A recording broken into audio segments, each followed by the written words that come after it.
नमस्कार दोस्तों, मैं डॉक्टर विनीता पांडे एक बार फिर आपके सामने उपस्थित हूँ। और आज हम बात करने वाले हैं एमएड फर्स्ट सेमेस्टर का जो साइंटिफिक मेथड हम पढ़ रहे थे, रिसर्च का पेपर। उसमें आपका रिसर्च इन एजुकेशन में आपकी साइंटिफिक रिसर्च के स्टेप्स को आज हम देखने वाले हैं। तो आज हम उसी पर बात करेंगे। तो सबसे पहले ये चीज़ हम आपको पिछले वीडियो में बता चुके हैं कि वैज्ञानिक विधियां या वैज्ञानिक अनुसंधान क्या होता है और उसका विकास किस प्रकार से हुआ। अब हम बात करने वाले हैं कि वैज्ञानिक अध्ययन जो होता है उसके स्टेप्स क्या होते हैं, उसके जो सोपान हैं उस पर आज हम लोग बात कर रहे हैं।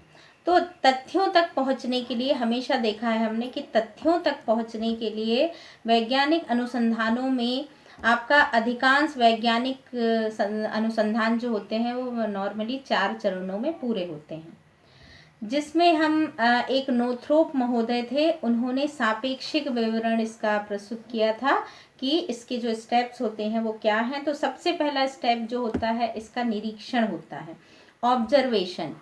ऑब्जर्वेशन साइंटिफिक मेथड का सबसे फर्स्ट स्टेप होता है। इसमें अनुसंधानकर्ता जो है वो अपने क्षेत्र के अध्ययन के क्षेत्र के जो फैक्टर्स होते हैं उनके संबंधों को ज्ञात करने के लिए सदैव ऑब्जर्वेशन मेथड का यूज़ करता है, क्योंकि जब इस प्रकार के संबंधों का हमको आभास प्राप्त होता है तो वह उनके कारणों की व्याख्या जो होती है उसको करने की प्रक्रिया में व्यस्त हो जाता है और वह किसी भी अवलोकित तथ्य को संपूर्ण परिस्थिति से जोड़ने की कोशिश करता है ताकि वह जो है वो अर्थपूर्ण हो सके। तो सबसे पहला स्टेप जो होता है वो निरीक्षण होता है।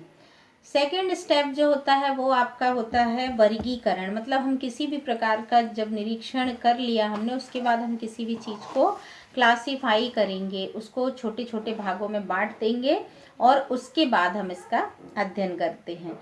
वर्गीकरण में क्या होता है, आप अपने प्रदत्तों को देख पाते हैं। अचानक ही अनुसंधानकर्ता जो है वो अनुसंधान योजना की प्लानिंग के लिए हम नहीं कूदते, बल्कि ये ज्ञात करने की चेष्टा करते हैं कि किसी मानव व्यवहार का क्या कारण है।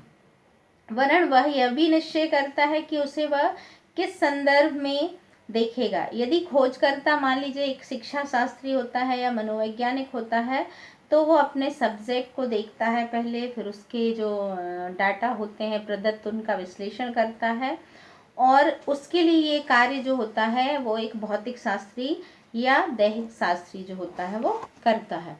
तो आप किसी भी चीज़ को छोटे छोटे पार्ट्स में पहले क्लासीफाई करते हो और उसके बाद फिर आप डाटा कलेक्ट करते हैं। उसका ऑब्जर्वेशन करने के बाद उसको वर्गीकृत करके फिर आप उसका एनालिसिस करते हैं। एनालिसिस करने के बाद आप उसका अनुमान लगाएंगे और उसके आधार पर ही आप उपकल्पना का निर्माण करेंगे और आपकी बाकी जो रिसर्च है वो उसी पर आधारित होती है। तीसरा स्टेप होता है हमारा सत्यापन, जिसको हम वेरिफिकेशन कहते हैं साइंटिफिक मेथड में। समस्या का अवलोकन कर लेने के बाद हम उस क्षेत्र के संदर्भ में अर्थपूर्ण बना लेने पर हम शोधकर्ता जो होता है वो एक रिसर्च की डिज़ाइन बनाता है कि हम ये काम कैसे करेंगे, कौन से वेरिएबल लेंगे, कहाँ से हम डाटा कलेक्ट करेंगे, इसका टूल्स क्या होंगे, ये सारी चीज़ों को ले करके और फिर जो क्वेश्चनार हमने बनाई है, कौन सी मेथड लगाएंगे, उसकी वैलिडिटी कितनी है, इन सब का परीक्षण करने के बाद फिर हम उन परिस्थितियों को कंट्रोल करते हैं। इसके बाद धीरे धीरे हम रिसर्च को स्टार्ट करते हैं। फिर आता है आपका जनरलाइजेशन, मतलब सामान्यीकरण की प्रक्रिया।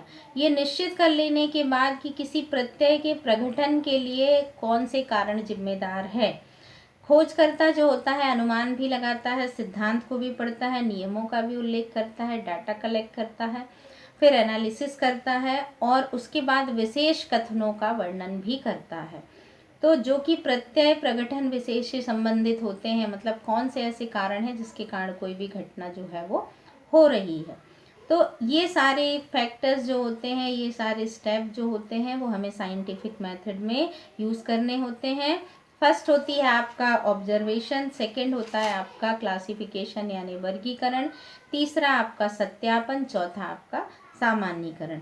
तो तो आशा है कि आपको ये चीज़ें बहुत अच्छे समझ में आई होगी और अब आप साइंटिफिक मेथड के स्टेप्स या पद या सोपान चरण लिख पाएंगे। आज के लिए बस इतना ही। अगले वीडियो में हम इसके आगे के बारे में बात करेंगे। धन्यवाद।